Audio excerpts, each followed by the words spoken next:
जय हिंद मेरे प्यारे साथियों। आशा करता हूँ आप सभी बहुत बढ़िया होंगे। तो NISC एग्जीक्यूटिव असिस्टेंट वाली जो अपनी सीरीज़ चल रही थी उसकी 3 यूनिट ख़त्म हो चुके हैं। यूनिट 2 का एक टॉपिक बचा है, एक आखिरी चैप्टर। वो अगर मैं करवाने लगूँगा तो 2 दिन का टाइम है, उसे करवाने का कोई मतलब भी ना। ठीक है, ये उसके बाद में NISC ऑल, मतलब इसमें तीनों यूनिट का एक छोटा सा शॉर्ट नोट्स टाइप के कंपाइलेशन टाइप का है, तो मैं ये करवा रहा था। इसका एक लेक्चर हुआ है, ये दूसरा लेक्चर इसका स्टार्ट होएगा। ठीक है, तो इसमें मैं ये डाल दूँ ऑल यूनिट, ऑल यूनिट, ठीक है, कंप्लीट यूनिट। ठीक, तो इसमें हम चल रहे थे फ्लैट प्लेट कलेक्टर पे। वैसे ये फ्लैट प्लेट कलेक्टर हमें अभी इसी पहले लेक्चर में करा है शॉर्ट में। ये थोड़े सा उसके बारे में थोड़ी सी और डिटेल है। ठीक है, तो हमने यहाँ तक कर लिया था कि वर्किंग प्रिंसिपल क्या है इसमें। Sunlight passes through the glass and heat, इसमें ऊपर ग्लास रहेगा, ठीक है, एंड हीट्स द एब्जॉर्बर, उसके नीचे एब्जॉर्बर रहेगा, इससे सनलाइट जाएगी, इसे गर्म कर देगी। ये रहा फोटो भी इसका हमने दिखाया था पिछली वीडियो में। ये तो ETC है, ये पैराबोलिक ट्रफ है, ये रहा। ठीक है, ये वाला। ठीक, इसमें कहीं पर भी हेलियोस्टेट लगा हुआ है नहीं है। ठीक है, तो इसमें एक्सिस जो सिंगल एक्सिस ट्रैकर है उसकी ज़रूरत है बिल्कुल भी नहीं है इसमें। ठीक है, इसमें है पैराबोलिक ट्रफ वाला जो है, इसमें सिंगल एक्सिस ट्रैकर की ज़रूरत है, सिंगल एक्सिस। ठीक है, और रिसीवर ट्यूब सिंगल एक्सिस वाला चाहिए। इसके अलावा ये ETC आ गया, ये वाला ETC हो गया था, ये सोलर टावर हो गया था, पैराबोलिक ट्रफ हो गया था, डिश हो गया था। ठीक, तो फ्लैट प्लेट कलेक्टर। अब ये क्या है कि इस ट्रांसपेरेंट प्लेट से हीट गई, इसने एब्जॉर्बर ने एब्जॉर्ब कर ली तो ये गर्म हो गया। हीट ट्रांसफ़र, इसके नीचे फिर वाटर ट्यूब होंगी, वो फ्लूइड पे जाएंगी। हीट ट्रांसफ़र टू वाटर और air flowing through the tubes. इसमें कौन कौन से इक्विपमेंट यूज होंगे? एब्जॉर्बर प्लेट हो गई, फिर कॉपर का या एल्यूमिनियम की ट्यूब हो गई जिसकी थर्मल कंडक्टिविटी बढ़िया हो रहा है। ग्लास ग्लेजिंग का हो गया, ग्लास ग्लेजिंग, इंसुलेशन हो गया, स्टोरेज टैंक हो गया और पंप हो गया, एक्टिव सिस्टम। परफॉर्मेंस की बात करें तो इसका जो फ्लैट प्लेट कलेक्टर की बात चल रही है, फ्लैट प्लेट कलेक्टर का जो ऑपरेटिंग टेम्परेचर होगा लगभग 80 डिग्री सेल्सियस, एफिशिएंसी 40 से 70% हो रहा है इसकी। और इसकी जो परफॉर्मेंस है वो वेल इन मॉडरेट क्लाइमेट, जो अपने मॉडरेट क्लाइमेट होंगे उनमें बढ़िया परफॉर्मेंस होगा इसकी। और efficiency drop at high temperature due to the thermal loss की वजह से हाई टेम्परेचर पे इसमें एफिशिएंसी ड्रॉप हो जाएगा। एडवांटेज की बात करेंगे तो ये सिंपल डिज़ाइन है, लो कॉस्ट, रिलायबल हो गया, लॉन्ग लाइफ है, लो मेंटेनेंस है, वर्क विद डिफ्यूज रेडिएशन। देखो जो भी सारी चीज़ें ये है ना कि भी सस्ता है, सस्ता और टिकाऊ, मीशो का आइटम जो जिसकी कैपेसिटी भी कम हो, टेम्परेचर, ऑपरेटिंग टेम्परेचर क्षमता, मतलब मीशो से ख़रीदा हुआ, तो वो अगर ऐसा कुछ आए तो FPC टिक करके आना कि FPC सिंपल सादा सा है, इसमें डायरेक्ट रेडिएशन भेज दो, चाहे डिफ्यूजन रेडिएशन भेज दो, ज़्यादा हाई फाई ना, ज़्यादा महाराजा की औलाद ना, इसको नॉर्मली कोई भी रेडिएशन चलेगा। ठीक है, डिसएडवांटेज क्या है इसकी? इसी वजह से इसकी एफिशिएंसी जो है वो लो है, लो एफिशिएंसी है हाई टेम्परेचर पर, क्योंकि ये लो टेम्परेचर के लिए बना हुआ है। लार्ज हीट लॉसेज होते हैं कोल्ड क्लाइमेट में, ठंडे में जो है हीट लॉसेज लार्ज हो जाए करें, बल्कि है। एप्लीकेशन की बात करेंगे तो डोमेस्टिक हॉट वाटर में, स्विमिंग पूल को गर्म करने में, स्पेस हीटिंग के लिए, लो टेम्परेचर इंडस्ट्रियल हीटिंग के लिए या सोलर ड्राइंग के लिए। इसका लाइफ टाइम होकर लगभग 20-30 साल के आसपास हुआ है मिनिमल मेंटेनेंस के साथ। ETC इवैक्यूएटेड ट्यूब कलेक्टर, इसकी बात करें evacuated tube collector construction and technology consist of parallel glass tubes, parallel glass tubes होंगी, अभी ऊपर करवा चुके हैं, इसका फोटो भी लगवाया, with vacuum insulation around the absorber tube. The vacuum minimize the convection conduction heat loss. ठीक है, 2 कॉमन टाइप है इसके, हीट पाइप ETC और U tube ETC। Working principle ETC के 2 कॉमन टाइप है ETC के, हीट पाइप और U tube. Working principle क्या है इसका? Solar radiation heats the absorber inside the evacuated tube. जो सोलर रेडिएशन है वो इवैक्यूएटेड ट्यूब के अंदर जो एब्जॉर्बर होगा उसको गर्म करेगा, फिर उससे हीट ट्रांसफ़र हो जाएगी वाटर में या हीट ट्रांसफ़र फ्लूइड के द्वारा। ठीक है, इक्विपमेंट कौन कौन से यूज होंगे इसमें? Double wall borosilicate glass tube होगी इसमें, वैक्यूम चैम्बर है, सेलेक्टिव एब्जॉर्बर कोटिंग है, हीट पाइप मैनिफोल्ड है और स्टोरेज टैंक है और कंट्रोलर एंड पंप है इसके अंदर। परफॉर्मेंस की बात करें तो 50 से लेकर 150 डिग्री सेल्सियस तक का ऑपरेटिंग टेम्परेचर है, एफिशिएंसी 50 से 80% है। ठीक है, उसकी FPC की 40-50% थी, 40 से 60%, इसकी 50 से 80% है। Better than FPC in cold climate, reduced thermal losses due to vacuum insulation. Advantage की बात करें तो इसकी हाई एफिशिएंसी हो करे, good in winter cloudy climate में, और लोअर हीट लॉस हो करे, कॉम्पैक्ट हो करे, और यू हायर आउटपुट टेम्परेचर है इसका। ठीक है।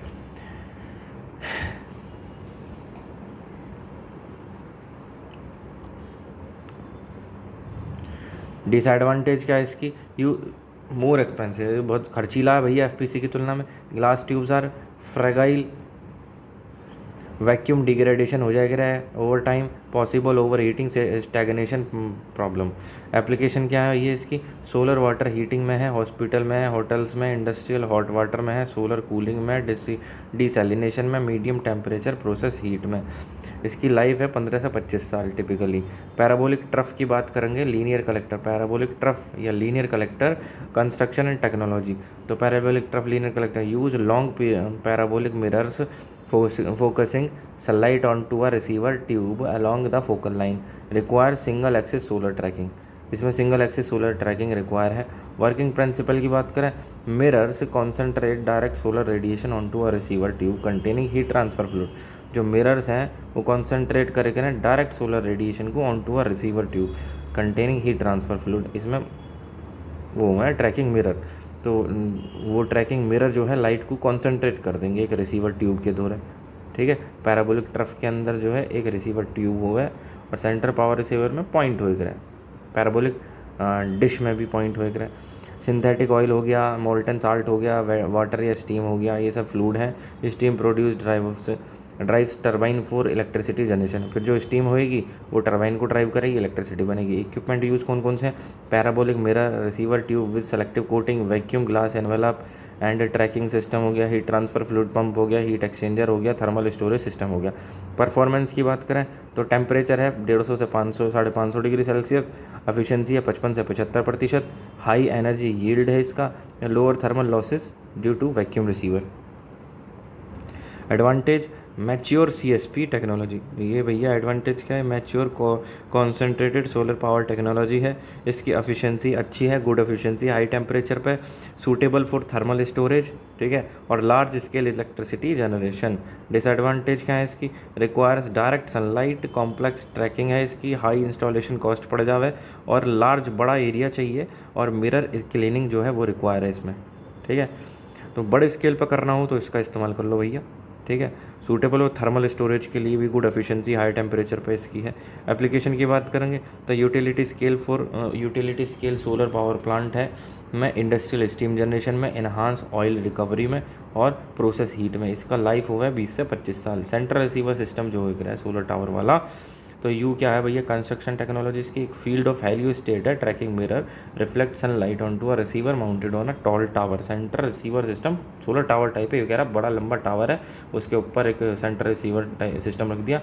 यहाँ पे हमने ड्यूअल एक्सेस हेलियो स्टेट रख दिए। अब ये जो सूरज की रोशनी को इस टावर के इस बिंदु पे भेज रहे हैं। ठीक है, तो produce extremely high temperature, 1000 degree Celsius तक का वर्किंग टेम्परेचर हो जाए। वर्किंग प्रिंसिपल, हेलियोस्टेट जो है सन को ट्रैक करेंगे, concentrate radiation at a centre receiver containing molten salt और अनदर फील्ड। तो इसने क्या है, ये हेलियोस्टेट लगे हुए हैं ट्रैकिंग मिरर टाइप के, इन्होंने सूरज को जो है इसके सेंटर पॉइंट पे भेजा। सेंटर पॉइंट पे ही हमारा जो है हीट ट्रांसफ़र वो मतलब मोल्टन साल्ट या कोई और सा फ्लूइड रखा हुआ हीट वाला, जिसे हमें गर्म करना है सेंटर रिसीवर को। Stored heat generate steam for turbine, यहाँ पे हीट जो है वो स्टीम जनरेट करेगी टरबाइन के लिए, है ना। इसका इक्विपमेंट यूज़ है थाउजेंड्स ऑफ हेलियोस्टेट, इसमें हज़ारों हेलियोस्टेट की ज़रूरत पड़ेगी, टावर रिसीवर की ज़रूरत पड़ेगी, मोल्टन साल्ट सिस्टम की ज़रूरत पड़ेगी, स्टीम जनरेटर पड़ेगा इसमें, टरबाइन जनरेटर चाहिए इसमें, थर्मल एनर्जी स्टोरेज चाहिए।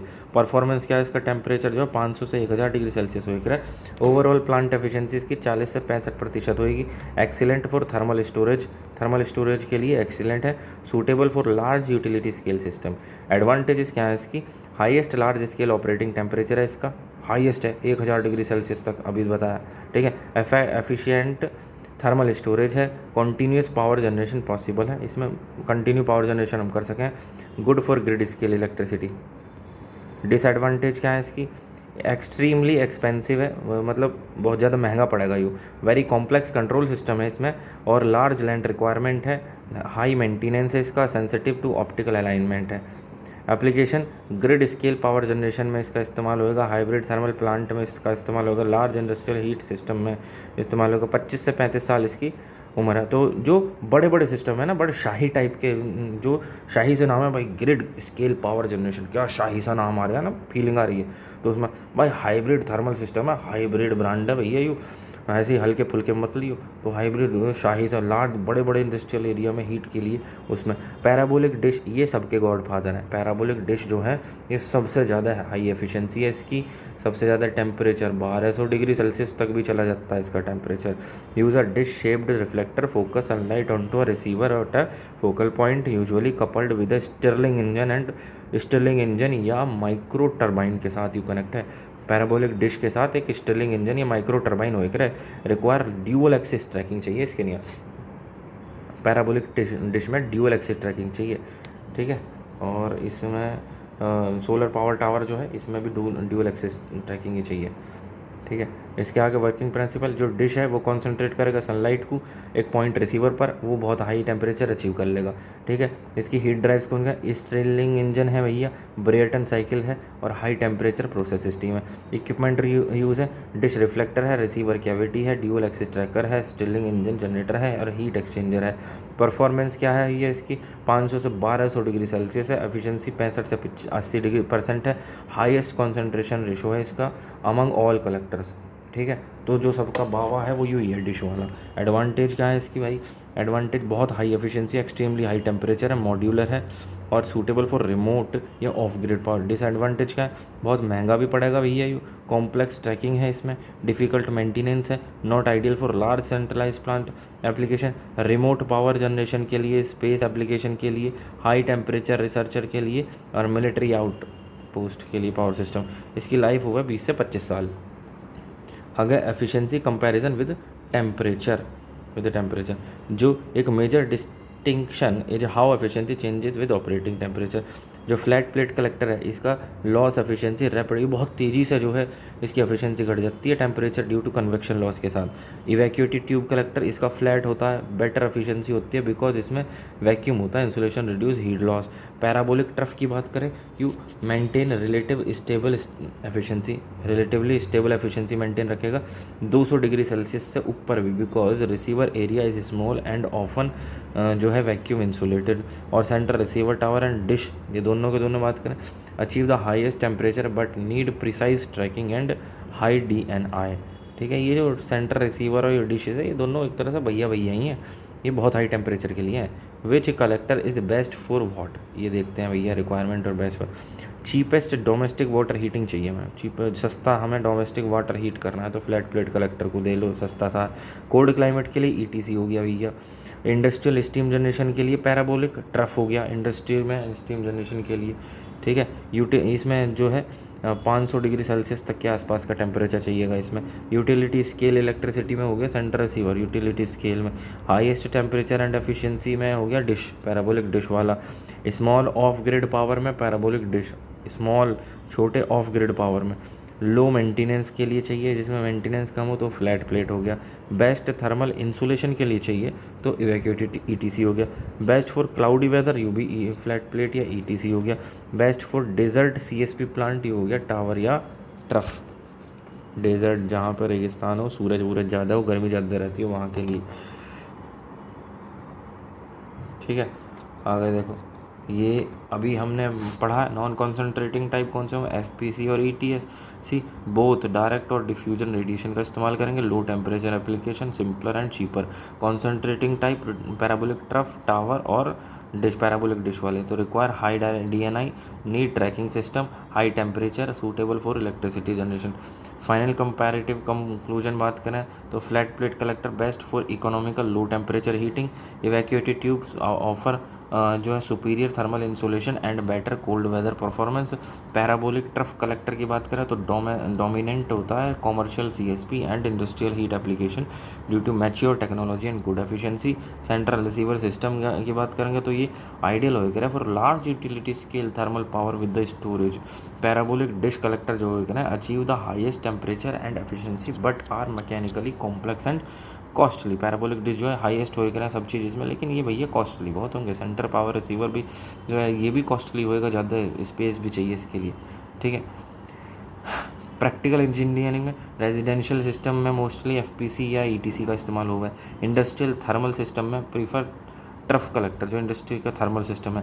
Grid scale solar thermal power plant mainly use tower या ट्रफ ग्रिड स्केल वाले में। और dish system are specialise for high performance decentralised application के लिए। डिश सिस्टम हो गया, ठीक है। Solar thermal electricity generation, thermal ने हीट को कन्वर्ट करा, मैकेनिकल में मतलब टरबाइन के पास गई, फिर उसने इलेक्ट्रिसिटी बना दी।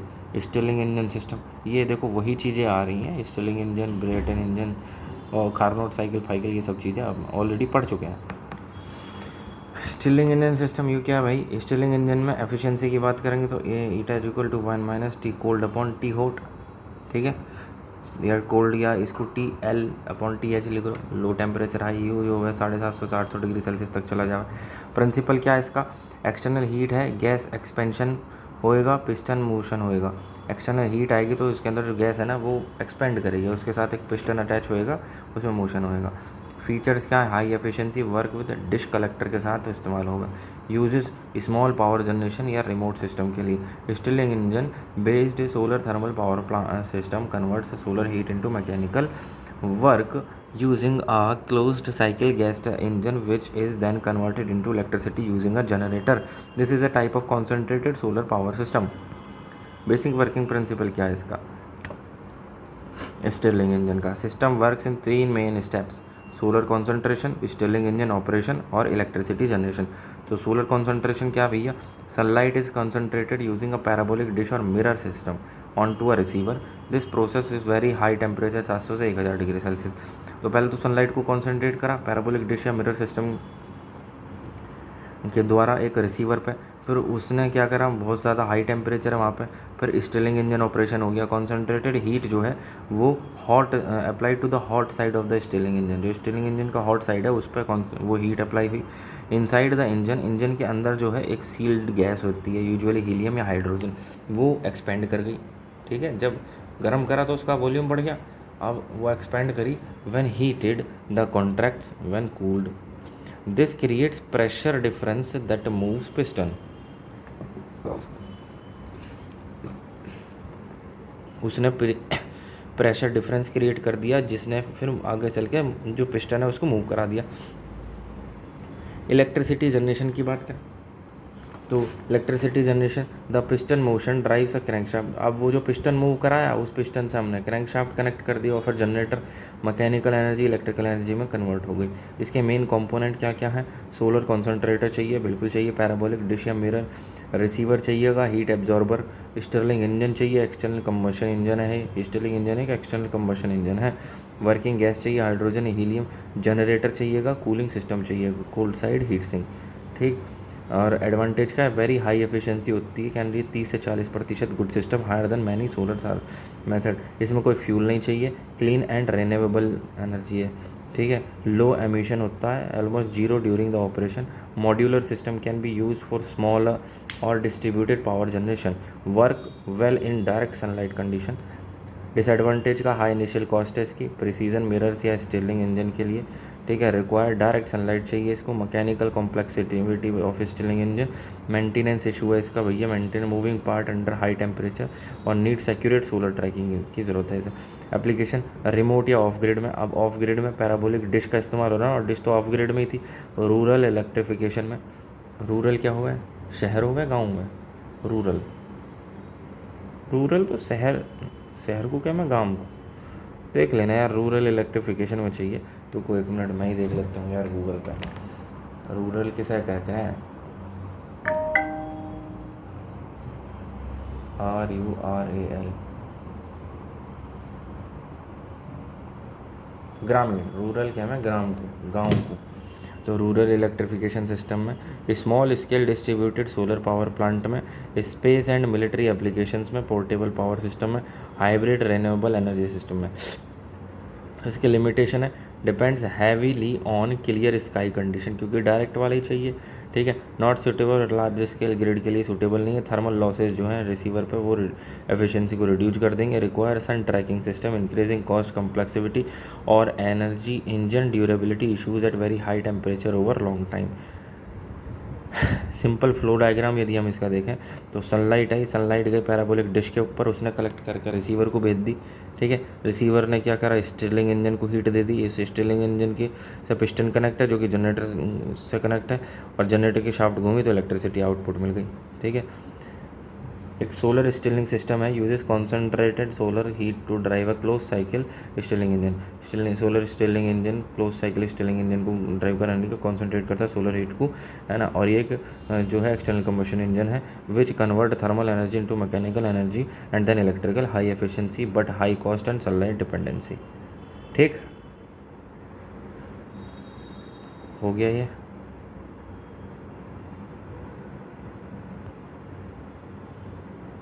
ये हुआ हमारा स्टीलिंग इंजन। ठीक है, अब बात करते हैं रैंकाइन साइकिल की।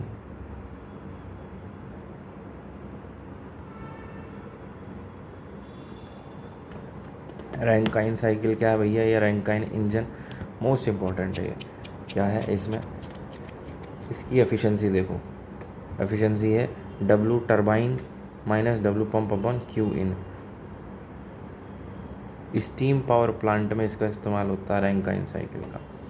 इसमें क्या है, वाटर हीटेड होएगी, स्टीम बनाएगी, वो स्टीम जो है एक्सपेंड करेगी, टरबाइन को हिलाएगी, टरबाइन रोटेट करेगा, जनरेटर घूमेगा, फिर उसके बाद में जो स्टीम आई वो उसे कंडेंस करके रीयूज कर लो। ठीक है, used in CSP plant, concentrated solar power plant, parabolic trough या मतलब टावर टाइप में, जो लॉन्ग टावर थे उसमें। एफिशिएंसी क्या है इसकी, 30-40% इसकी एफिशिएंसी हो रहा है। Solar thermal electricity generation system using the Rankine cycle convert solar energy into electricity by first producing heat using solar collector, then using that heat to run a conventional steam power cycle, Rankine cycle. इसमें Rankine cycle चलेगा है Rankine engine में। तो solar thermal electricity generation होगा इससे। इसमें क्या है कि एक रैंकाइन साइकिल का इस्तेमाल करके सोलर एनर्जी को जो है इलेक्ट्रिसिटी में कन्वर्ट करा जाएगा। ठीक है, डायरेक्टली नहीं, सोलर PV सेल तो डायरेक्टली कर देगा, इसमें कैसे कन्वर्ट करा जाएगा, पहले उसे हीट प्रोड्यूस करेंगे, फिर यूजिंग सोलर कलेक्टर, फिर वो जो है यूज़ करी जाएगी heat to run a conventional steam. This is the most widely used approach in large scale convention concentrated solar power. Most widely large scale concentrated solar power के अंदर। Working principle की बात करेंगे तो वर्किंग प्रिंसिपल है the system works in 4 main stages based on the Rankine cycle. Rankine cycle के आधार पर 4 मेन स्टेज हैं सिस्टम की। पहला है solar energy collection, solar energy को कलेक्ट करना, सोलर एनर्जी कलेक्ट हो गई, गर्म हो गया, उससे स्टीम जनरेट हो गई, फिर स्टीम से हमने टरबाइन को दिया, टरबाइन पावर जनरेट हुई मैकेनिकल, फिर उससे हमने टरबाइन स्टेज से फिर हमें इलेक्ट्रिकल पावर दे दी। उसके बाद में जो स्टीम निकली बाहर उसे कंडेंसेशन कर लिया और रिसाइकिल कर दिया। ठीक, ये 4 मेन स्टेज है इसके अंदर। तो सोलर एनर्जी कलेक्शन क्या है, sunlight is concentrated using device such as parabolic trough collector या सोलर पावर टावर या लीनियर फ्रेशनल रिफ्लेक्टर। ठीक है, the concentrated solar radiation heats a heat transfer fluid, oil, molten salt या water. तो concentrated solar radiation जो होगा इसमें वो हीट ट्रांसफ़र फ्लूइड को गर्म करेगा। उससे क्या होगा, जो हॉट हीट ट्रांसफ़र फ्लूइड है वो transfer heat to water, boiler, steam generator, उससे पानी को हीट देगा, पानी बॉयल हो जाएगा, water convert into high pressure की स्टीम। हाई प्रेशर की स्टीम में जब वो बन जाएगा तो देखो, इससे पहले हमने रैंकाइन साइकिल पढ़ा। उस रैंकाइन साइकिल के अंदर क्या था कि सीधा सीधा चैम्बर में गैस भर रही थी और उस गैस को ही हम सीधे डायरेक्टली हीट कर रहे थे, और उसके साथ कनेक्ट था एक पिस्टन। जब ये गैस को गर्म करेंगे तो ये फैलेगी तो पिस्टन आगे को जाएगा, फिर ठंडा हो करेंगे तो पीछे को, और उस पिस्टन के साथ कनेक्ट था जनरेटर की शाफ्ट। ठीक है, इसमें क्या है, इसमें डायरेक्ट गैस नहीं है, इसमें हीट ट्रांसफ़र फ्लूइड है। ये अपनी हीट को वाटर को ट्रांसफ़र करेगा, फिर स्टीम बनेगी। ठीक है, फिर वो स्टीम टरबाइन पर जाएगी, फिर इस टरबाइन से इलेक्ट्रिसिटी बनेगी जनरेटर, और इसी टरबाइन से वो स्टीम जो है वापस कंडेंसर को जाएगी, वो फिर रीयूज हो जाएगी। ठीक है, तो ये इसका प्रोसेस है। पावर जनरेशन टरबाइन स्टेज आ गया। हाई प्रेशर स्टीम जो एक्सपेंड करेगी स्टीम टरबाइन के द्वारा, फिर turbine rotate the driver generator producing electricity, condensation and recirculation. You क्या है भैया, exhaust steam from turbine enters a condenser, steam is cooled back into water. Steam जो है वापस ठंडा होकर वापस पानी में बदल जाएगी, water is pumped back to the boiler, cycle repeat. यही साइकिल जो है बेर बेर रिपीट होती रहेगी। ठीक है, आगे देखो रैंकाइन साइकिल स्टेप। अच्छा रैंकाइन, अभी मैंने ये रैंकाइन साइकिल बताया था क्या? रैंकाइन नहीं, ये स्टिरलिंग साइकिल है। स्टिरलिंग साइकिल जो अभी हमने ऊपर पढ़ी है, स्टिरलिंग में क्या है, गैस को ही डायरेक्ट गर्म करेंगे, उसका जो है एक्सपेंशन होएगा, उससे पिस्टन कनेक्ट है, उस पिस्टन से हमारी एक जो है जनरेटर कनेक्ट कर दिया इलेक्ट्रिक, और उससे हमें इलेक्ट्रिसिटी मिल गई सीधे सीधे डायरेक्ट वाली। और इसमें जो है हीट ट्रांसफ़र फ्लूइड का इस्तेमाल करा जाता है ब्रेटन साइकिल में, उसमें रैंकाइन साइकिल में। ठीक है, हमारा क्या हो गया, स्टिरलिंग इंजन हो गया, रैंकाइन साइकिल। इसके स्टेप्स क्या क्या हैं देखो। रैंकाइन साइकिल के टीएस डायग्राम की बात करें, टीएस मतलब टेम्परेचर और एस मतलब एंट्रोपी। तो टीएस डायग्राम की बात करेंगे, 1 2 3 4, 1 2 3 4। तो ये कुछ स्टेप हैं इसके। 1 से 2 पे पंपिंग स्टेज आ गई, ठीक है, और 4 से 1 पे कंडेंसर स्टेज आ गई। पहले पंप किया फिर कंडेंस किया। ये सुपर हीटेड स्टेज है 3 पे, और 3 से 4 पे टरबाइन एक्सपेंशन आ गई। इसको देख लेना, क्योंकि हो सकता है वहाँ यू डायग्राम दे देवे और वहाँ पूछ लेवे कि बताइए which of the following represent the stage of 1 2। तो ठीक है, अब इसमें पंप जो है pressurise water boiler heat water को स्टीम में कन्वर्ट करेगा, टरबाइन एक्सपेंड स्टीम को वर्क आउटपुट में कन्वर्ट करेगी, कंडेंसर जो है कन्वर्ट स्टीम को वाटर में करेगा। ठीक है, तो ये जो है इसका टीएस डायग्राम था। टीएस डायग्राम में ये वाला पंप हो गया, ये वाला कंडेंसर हो गया, ठीक है, ये सैचुरेटेड हो गया, ये वाला एक वाला ये सैचुरेटेड लिक्विड है, ठीक। ये 3 पे सुपर हीटर है और 3 से 4 पे टरबाइन एक्सपेंशन है। इसके अलावा ये वाला देखो पीवी डायग्राम, इसका प्रोसेस देखो, 1 से 2, 1 से जब 2 को जा रहे हैं, ये वाला 1 से लेकर 2 तक जा रहे हैं, तो ये पंप वाला है, pump small volume decrease, pressure increase हो जाएगा। ठीक है, पीवी डायग्राम है, पी से प्रेशर, वी से वॉल्यूम। 2 से 3 पे को जा रहे हैं तो हीट एडिशन हो जाएगा एट कॉन्स्टेंट प्रेशर। तो वहाँ क्वेश्चन पूछेगा कि डायग्राम दे देगा, पूछेगा इनमें से कौन सा ब्लॉक जो है वो कांस्टेंट प्रेशर को डिनोट कर रहा है, तो 2 से 3 वाला है, इसमें कांस्टेंट प्रेशर होएगा। या हीट एडिशन को डिनोट कर रहा है तो हीट एडिशन यहीं होएगा। 1 से 2 के बीच में पंप है, small volume decrease, pressure increase. फिर 3 से 4 के बीच में एक्सपेंशन इन टरबाइन, जब 3 से 4 पे को जाएंगे तो टरबाइन का एक्सपेंशन होएगा। फिर 4 से 1 पे को जाएंगे तो कंडेंसेशन, 4 से 1 पे जा रहे हैं कंडेंसेशन। तो वही चीज़ है, पहले थोड़ा सा हीट, फिर हीट एडिशन हो गया, फिर हीट एडिशन के बाद में एक्सपेंशन, टरबाइन में स्टीम चली गई, फिर स्टीम बाहर निकल गई, कंडेंसर हो गया। ठीक है, तो यही चीज़ है। एडवांटेज क्या है इसके, ये renewable and clean energy source है, sustainable for large scale power generation, can include thermal energy storage, molten salt for night operation, uses इसके proven steam turbine technology, can achieve high power output efficiency up to 30%, reduces green house gas emission. Disadvantage, इसकी initial cost high है, require large land area चाहिए, इसको बड़ी जगह चाहिए, depends on sunlight availability, weather dependent है, complex system है, solar field plus thermal plus system steam cycle, needs water for cooling, problem in arid region, जहाँ मतलब सूखा पड़ा हो। ठीक है, application utility scale solar power plant, Rankine cycle की बात चलिए ये सब, utility scale solar power plant, grid electricity, desert solar power stations, hybrid plant है, solar plus fossil backup, industrial electricity generation है, renewable energy integration into national grids. ठीक है, थक गया, जाओ भाई। सोलर कलेक्टर की बात करेंगे तो सोलर कलेक्टर में भाई थर्मल स्टोरेज टैंक आ गया यहाँ। सोलर कलेक्टर ने सोलर ही ली, ठीक है, ये थर्मल स्टोरेज टैंक है, इसने इवेपोरेटर को दिया, यहाँ रेफ्रिजरेंट लगा दिया, ये टरबाइन को गया, इलेक्ट्रिकल पावर जनरेशन हो गया, वापस से कंडेंसर लगा दिया, और कंडेंसर से फिर यू पंप के थ्रू टैंक में से फिर, तो यूँ ही साइकिल चलती है। इसके लिमिटेशन क्या क्या है, work efficiently only in high solar radiance region, मतलब कि जब डायरेक्ट रेडियंस हो उसमें, इंटरमिटेंट एनर्जी सोर्स है without storage, high maintenance requirement होता है मिरर टरबाइन के लिए, thermal losses in transfer fluid system, require precise solar tracking, और water scarcity issue in some location for condensing cooling. एक solar Rankine cycle जो होती है power plant uses concentrated solar energy to heat a work fluid produce steam and run a steam turbine generator system similar to conventional thermal power plant but using solar heat instead of fossil fuel. ये solar जो Rankine cycle है ना, ये conventional power plant जो है हमारे thermal power plant, ये उसी की तरह है, सेम उसी का ही वर्किंग प्रिंसिपल है। बस इसमें थर्मल पावर प्लांट में कोयले का इस्तेमाल करें, इसमें कोयले की जगह जो है हम सोलर एनर्जी का इस्तेमाल कर रहे हैं गर्मी पैदा करने के लिए, ठीक है, रैंकाइन साइकिल के भीतर।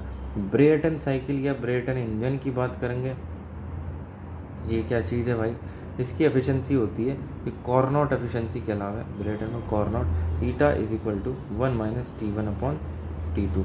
T1 जो है वो लो टेम्परेचर हो गया, T2 हाई टेम्परेचर हो गया, ठीक है। वर्किंग फ्लूइड जो है इसके अंदर गैस हो गया, ब्रेटन इंजन के अंदर गैस एयर या हीलियम का इस्तेमाल करा जा रहा है। स्टेप्स क्या हैं इसके, पहले कंप्रेशन करेंगे, फिर हीट कर देंगे, फिर एक्सपेंशन इन टरबाइन, फिर एग्जॉस्ट कर देंगे, ठीक है।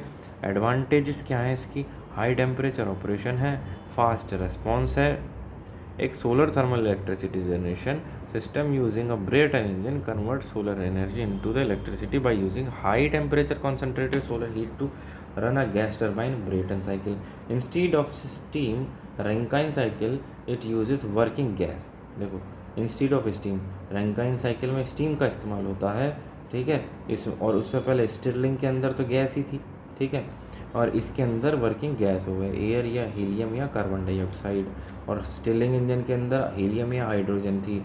It is used in advanced concentrated solar power system specially for high temperature और हाई एफिशिएंसी प्लांट। इसका वर्किंग प्रिंसिपल देखेंगे, पहले इसका फ़ोटो देख लेते हैं। देखो भाई, यू है हमारी ब्रेटन साइकिल, रिसीवर हो गया है ना, यू हमारा एक कलेक्टर लगा दिया, वो लगा दिया रिफ्लेक्टर, सोलर रेडिएशन को जो रिफ्लेक्ट करेगा, रिफ्लेक्ट करके यू रिसीवर के दोहरा गया, ठीक है। यहाँ गैस भर रही थी, उसने टरबाइन को दी गैस, और टरबाइन से फिर यू लोड कनेक्ट है। अब लोड के रूप में जनरेटर भी हो सके या कुछ भी हो सके, ठीक है। इसमें देखो, इसमें भी ये एस पी और एस डायग्राम है। एस मतलब स्पेसिफिक वॉल्यूम, मतलब पी वी डायग्राम है वैसे ये, एस मतलब स्पेसिफिक वॉल्यूम नहीं है। प्रेशर और वी, ये तो हो गया पी वी इसका डायग्राम, और ये है पी एस डायग्राम, ठीक है। एस एंट्रोपी को कहेंगे, देखो ऊपर भी दिखा रखा होगा यार, ये रहा T S torque S diagram, T S S entropy को कहेंगे, ठीक है।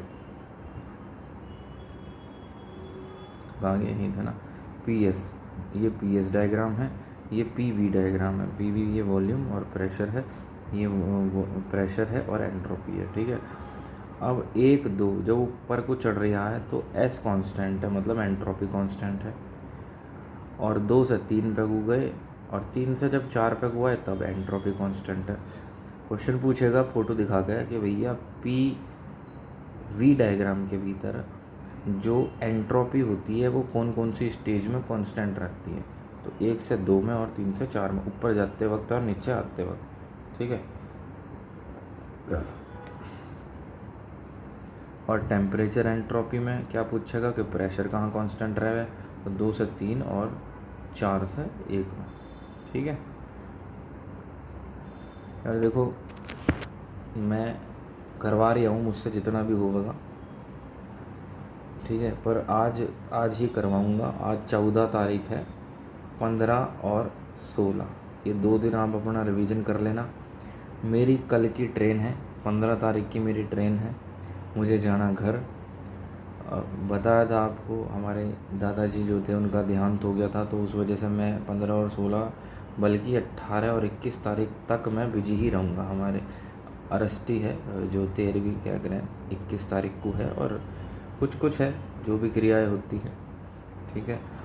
मैं कल घर निकलूँगा तो मैं नहीं करवा पाऊँगा, और आज भी पता नहीं मुझे मैं कितना इसमें करवा पाऊँगा आप लोगों को।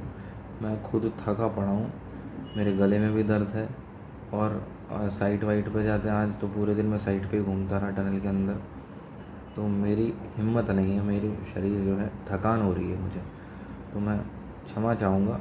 जितना भी मुझसे हो पाएगा मैं करवाता हूँ, लेकिन कितना करवा पाऊँगा ये मैं नहीं कह सकता, क्योंकि मेरा शरीर इस वक्त थका पड़ा है बहुत बुरी तरह से।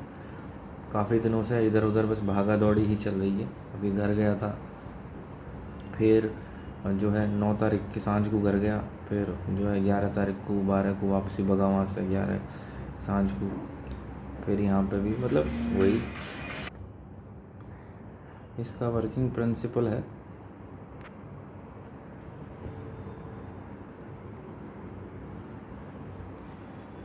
The system follows the Brayton cycle gas turbines. Brayton cycle है gas turbine cycle. Solar energy concentration होएगा इसमें। Solar energy, sunlight is concentrated, sunlight को कॉन्सेंट्रेट करेंगे यूजिंग सोलर टावर या पैराबोलिक डिश। ठीक है, बहुत हाई टेम्परेचर 800 से 1500 डिग्री सेल्सियस तक अचीव कर लेंगे। हीटिंग ऑफ वर्किंग फ्लूइड है, एयर या गैस होएगा। हीलियम, कार्बन डाइऑक्साइड या एयर जो है वो कंप्रेस करी जाती है पहले, फिर compressed gas is then heated in solar receiver heat exchanger using concentrated solar energy. Expansion in turbine होएगा, hot high pressure gas expand करेगी गैस टरबाइन में, ब्रेटन इंजन में। टरबाइन प्रोड्यूस मैकेनिकल वर्क, तो उसके बाद में टरबाइन मैकेनिकल वर्क प्रोड्यूस करेगा। ठीक है, इलेक्ट्रिसिटी जनरेशन की बात करें, वो टरबाइन जो मैकेनिकल वर्क है उससे जनरेटर चलाओ और इलेक्ट्रिसिटी प्रोड्यूस कर लो। कूलिंग एंड रीसर्कुलेशन, जो एग्जॉस्ट गैस होएगी वो कूल करी जाएगी फिर बाद में गैस एक्सचेंजर या कूलर के द्वारा। फिर गैस इज रिकम्प्रेस्ड, साइकिल रिपीट्स, यही साइकिल रिपीट, गैस को कूल करेंगे फिर गैस रिकम्प्रेस करेंगे, फिर यही साइकिल जो है रिपीट करते रहेंगे। ब्रेटन साइकिल स्टेज, पहले तो कंप्रेस करा उस गैस को, सोलर हीटर में गए, फिर टरबाइन ने मैकेनिकल पावर दी, फिर कूलर कर दिया उसको, reduce temperature.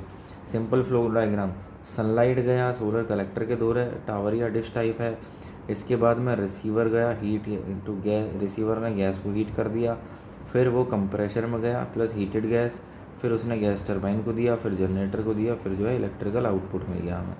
Advantage, high efficiency at high temperature, no fuel required, clean renewable है, better performance than steam system at a very high temperature, fewer phase change losses, can be integrated with combined cycle system for higher efficiency, lower greenhouse gas emission. Disadvantage, बहुत high initial cost है इसकी, इसमें direct radiation चाहिए, direct sunlight चाहिए, diffusion वाला नहीं चाहिए। Complex system है, डिज़ाइन है और ऑपरेशन कॉम्प्लेक्स है। High precision components needed from turbine and receiver. Thermal losses at receiver reduces efficiency in the if insulation is poor. यदि पुअर इंसुलेशन है तो थर्मल लॉस हो जाएंगे। एप्लीकेशन की बात करेंगे तो large scale solar power plant में इसका advance CSP system, space power system के लिए, hybrid solar gas turbine power plant के लिए, and is remote high power electricity generation, research and demonstration CSP plant. इसके लिमिटेशन की बात करें तो ये भैया work only in high solar radiation region, require very high operating temperature. Material challenge है, thermal stress in turbine and receiver, बहुत high temperature होएगा तो उसके लिए फिर मटेरियल भी तो वैसे चाहिए। Needs precise solar tracking system, storage is difficult unless coupled with thermal storage like molten salt, not yet commercially widespread as Rankine cycle. Stirling हो गया, रैंकाइन हो गया और ब्रेटन हो गया। एक solar Brayton engine system uses concentrated solar energy to heat compressed working gas which expand in gas turbine, Brayton cycle. उसके बाद में जनरेट करेगा इलेक्ट्रिसिटी को, high temperature high efficiency solar thermal technology, but it is complex and costly. ठीक है, solar thermal applications की बात करेंगे तो हीटिंग एप्लीकेशन में Q=mc∆T, वाटर हीटिंग के लिए, स्पेस हीटिंग के लिए या ग्रीन हाउसेस के लिए। Important comparison FPC versus ETC। FPC cheaper है, सस्ता है, लोअर एफिशिएंसी, ETC कॉस्टली है, इसकी एफिशिएंसी भी हाई है। सेंसिबल वर्सेस लेटेंट की बात करेंगे तो सेंसिबल हीट जो है वो टेम्परेचर चेंज पर निर्भर करती है, MS∆T, और लेटेंट हीट जो है वो फेज चेंज पर निर्भर करती है। कूलिंग एप्लीकेशन हो गई COP, cooling effect upon heat input, जो वो COP26 वगैरह हुए, कॉन्फ्रेंस ऑफ पार्टीज, ये वो वाला COP नहीं है, ये कोई और सा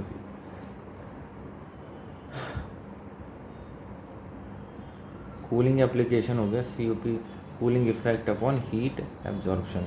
absorption cooling system uses heat instead of electricity. इसका एग्जांपल हो गए लिथियम ब्रोमाइड एब्जॉर्प्शन चिलर। अच्छा, ये जो COP है ये कॉन्फ्रेंस ऑफ पार्टीज़ तो नहीं है। ये COP की क्या फुल फॉर्म है, ये आप मुझे कमेंट बॉक्स में बताइएगा अगर किसी को पता हो तो ये कूलिंग इफेक्ट हो गया, ये हीट इनपुट मतलब आउटपुट अपॉन इनपुट होता है ना, तो ये तो यूजफुल आउटपुट हो गया। और जितनी एनर्जी इसको सप्लाई करी गई है, एनर्जी क्या कूल हीट के रूप में सप्लाई करी गई है, और यूजफुल आउटपुट कूलिंग, ये कूलिंग एप्लीकेशन के लिए है बेसिकली, तो इसको बताइएगा। ड्राइंग एप्लीकेशंस की बात करें, ये तो था कूलिंग एप्लीकेशन। ये ड्राइंग एप्लीकेशन में MR मतलब मॉइस्चर रिमूवल, तो MR is equal to M minus ME upon MI minus ME। इसमें जो ये COP है ना, मैं ही बता देता हूँ, ये है कोफिशिएंट ऑफ परफॉर्मेंस, ठीक है। COP कोफिशिएंट ऑफ परफॉर्मेंस है। मॉइस्चर रिमूवल है इसमें M minus ME, MI minus ME। Agriculture drawing के लिए, फूड प्रिजर्वेशन के लिए और फिश ड्राइंग के लिए। बेनिफिट है रिड्यूस स्पॉइलेज और low cost. Process heat application है जो है इसकी टेक्सटाइल इंडस्ट्री में, फूड प्रोसेसिंग में या केमिकल इंडस्ट्री में। स्टोरेज ऑफ सोलर एनर्जी की बात करें तो सोलर रिचार्जेबल बैटरीज़ के रूप में होता है, लिथियम आयन बैटरी और लेड एसिड बैटरी। लिमिटेशन है एक्सपेंसिव होती है लार्ज स्केल थर्मल स्टोरेज के लिए। Solar thermal power system using Brayton Rankine and Stirling engine. Rankine cycle जो होकर है वो स्टीम बेस है, ब्रेटन साइकिल वो गैस टरबाइन बेस है, और स्टिर्लिंग साइकिल जो है external combustion close cycle piston है। अभी हमने ये तीनों की तीनों पढ़ी थी, इनका एक कंपैरिजन देख लेते हैं, ठीक है। फंडामेंटल डिफरेंस, जो रैंकाइन साइकिल है, ब्रेटन साइकिल है और स्टिर्लिंग साइकिल है। देखो स्टिर्लिंग साइकिल का जो था आपको बताया था, क्या होता है इसमें, जो हीट है वो रिसीवर से सीधे गैस को हीट करेंगे, ठीक है, हाइड्रोजन या हीलियम, इस गैस को हीट करेंगे तो इसमें ये फैलेगा, एक्सपेंड करेगा। इससे एक पिस्टन कनेक्ट है, उस पिस्टन से मैकेनिकल शाफ्ट कनेक्ट है जनरेटर की, ठीक है। तो ये जब ये फैलेगा, सिकुड़ेगा, तो ये पिस्टन इधर उधर को हिलेगा, उससे इसकी शाफ्ट घूम पड़ेगी, ठीक। ये तो हो गया हमारा स्टिर्लिंग साइकिल का वर्किंग, ठीक है। रैंकाइन साइकिल की क्या बात कर रहे हो भाई तुम, रैंकाइन साइकिल जो दूसरे नंबर पे, इसमें हीट ट्रांसफ़र फ्लूइड चाहिएगा। सेम वही है, हीट सोलर से हीट बनाया, रिसीवर ने हीट करी, उसने हीट ट्रांसफ़र फ्लूइड को दी, HTF को हीट दी, HTF ने वाटर को दे दी, वाटर ने स्टीम जनरेट करी, स्टीम ने टरबाइन घुमाया, टरबाइन ने इलेक्ट्रिसिटी दी, मतलब जनरेटर दिया और जनरेटर ने इलेक्ट्रिसिटी दे दी, और बची हुई चीज़ जो स्टीम थी उसे कंडेंसेशन में दे दिया, ठीक है, कंप्रेसर में उसे रीयूज कर लिया। तीसरा आता है भैया ब्रेटन साइकिल, इसके बारे में क्या बात करते हो, ये भी गैस बेस्ड है, एयर, हीलियम, कार्बन डाइऑक्साइड या नाइट्रोजन, ठीक है। तो ये ब्रेटन साइकिल, इसमें भी सीधा गैस ही इस्तेमाल करेंगे, ठीक है। तो ये हो गया हमारा ब्रेटन साइकिल का वर्किंग फ्लूइड। रैंकाइन साइकिल में वाटर या स्टीम आ गया, ब्रेटन साइकिल में एयर, हीलियम, कार्बन डाइऑक्साइड या नाइट्रोजन आ गया, और स्टिर्लिंग साइकिल में हीलियम, हाइड्रोजन या एयर आ गया।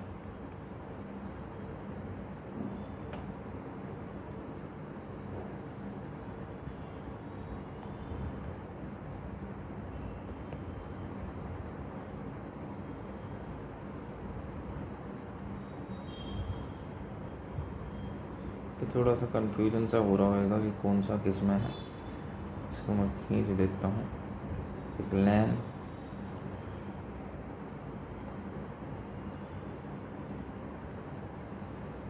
ठीक है। चलो आ जाओ, अरे मच्छर काट रहे हैं भाई, ये साले मच्छर बेर बेर कहाँ से आ जा रहे हैं। इंजन टाइप की बात करें तो रैंकाइन साइकिल जो होता है उसमें रैंकाइन साइकिल में स्टीम इन टरबाइन होएगी, ब्रेटन में गैस होएगी, और स्टिर्लिंग में रेसिप्रोकेटिंग पिस्टन इंजन होएगा। हीट एडिशन में बॉयलर, रैंकाइन के लिए बॉयलर या रिसीवर होएगा, ब्रेटन के लिए सोलर रिसीवर या कंप्रेसर होएगा, और अपना स्टर्लिंग के लिए एक्सटर्नल हीट होगी क्योंकि वो एक्सटर्नल कंबशन इंजन है। साइकिल टाइप रैंकाइन वाली क्लोज लूप, ब्रेटन वाली ओपन या क्लोज कैसे भी हो सके, और स्टर्लिंग वाली भी close loop. Typical solar use CSP Rankine cycle के भीतर कॉन्सेंट्रेटेड सोलर पावर प्लांट इस्तेमाल होएगा। ब्रेटन साइकिल के भीतर हाई टेम्परेचर सोलर टावर इस्तेमाल होंगे। स्टर्लिंग साइकिल के भीतर डिश स्टर्लिंग सिस्टम इस्तेमाल होंगे ऑफ ग्रिड वाले। मैच्योरिटी वेरी मैच्योर है रैंकाइन साइकिल। ब्रेटन साइकिल जो है डेवलपिंग फेज में है, और स्टर्लिंग साइकिल नीचे बट वेरी एफिशिएंट है। बेस्ट स्केल की बात करें तो medium to huge Rankine cycle में मीडियम टू ह्यूज स्केल है, ब्रेटन भी मीडियम टू ह्यूज है, और स्टर्लिंग स्मॉल टू मीडियम है। ठीक है, आगे देखें working principle solar Rankine cycle का अभी हम देख चुके हैं। ये वही आ गए अब तीनों, ये थोड़ा और डिटेल में है। Solar Brayton cycle, solar Stirling detail में नहीं, ये शॉर्ट में है और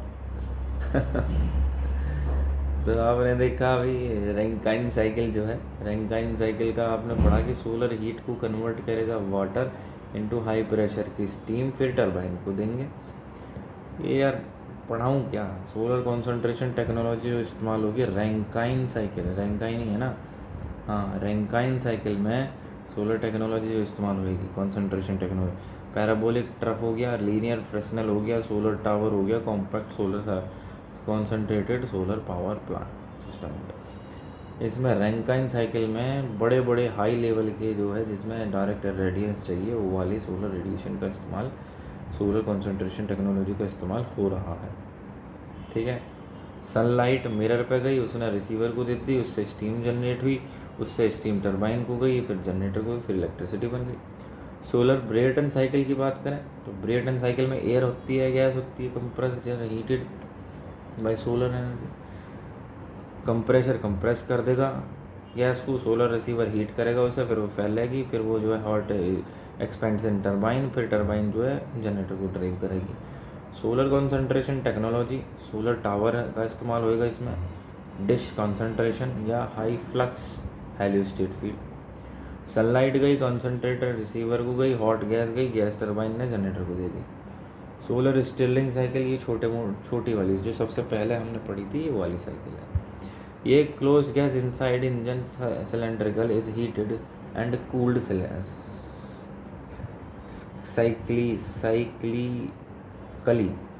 साइक्लिकली क्या शब्द है साइक्लिकली, चलो साइकिल एक चेन रिएक्शन टाइप की चलेगी, उस साइकिल के अनुसार ही कूल होएगा।